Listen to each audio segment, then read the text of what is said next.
Proverbs chapter 1, the beginning of knowledge.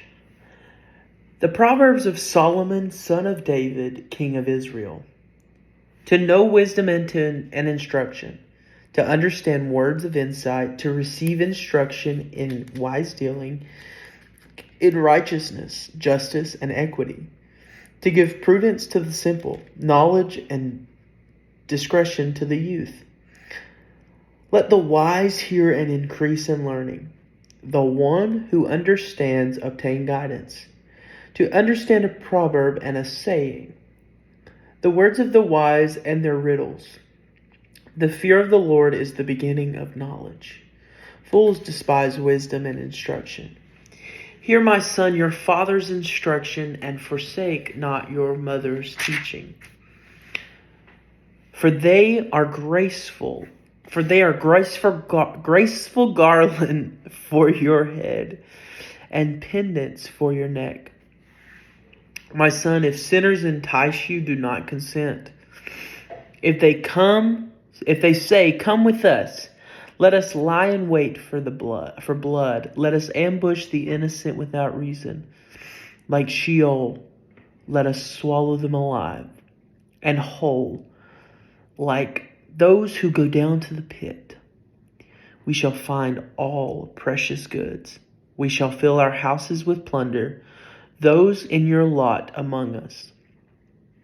We will have all one purse. My son, do not walk in the way with them.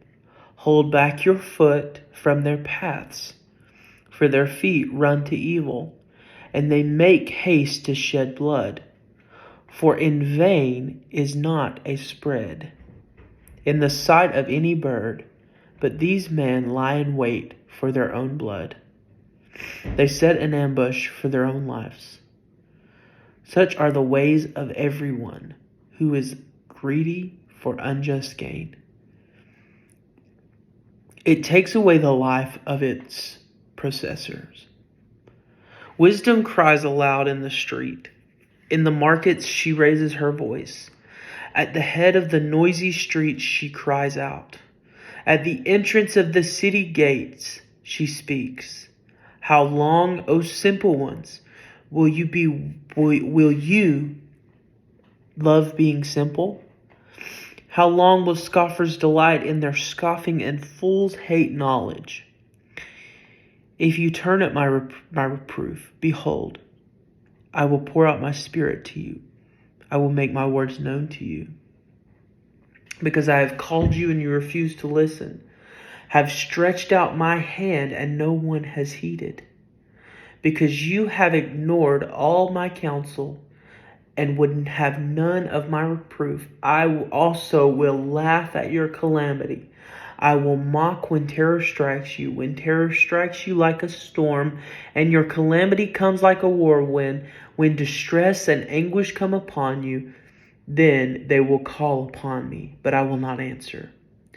They will seek me diligently, but will not find me, because they hated knowledge and did not choose the fear of the Lord, would have none of my counsel, and despised all my reproof. Therefore they shall eat the fruit of their way, and have their fill of their own devices. For the simple are killed by their turning away, and the complacency of fools destroys them. But whoever listens to me will dwell secure, and will be at ease, without dread of disaster. My favorite line is verse 7. The fear of the Lord is the beginning of all knowledge. The fear of the Lord means a reverence. It doesn't mean, oh my gosh, I'm so afraid of God. Because if we feared God, like in that way, we couldn't necessarily love him correctly. Some people would disagree with me on that. But the fear of the Lord is the beginning of righteousness. God then goes through all of these things that I want to give you my word. I want to show you these things. But if you refuse me, I'm going to let you go your own way. We have to fear the Lord. We have to come to a place of saying, okay, I can't can't do this on my own. I don't want to do this on my own. God, lead me, guide me. Don't let me fall into calamity. Don't let me fall into ways of this world. Guide me.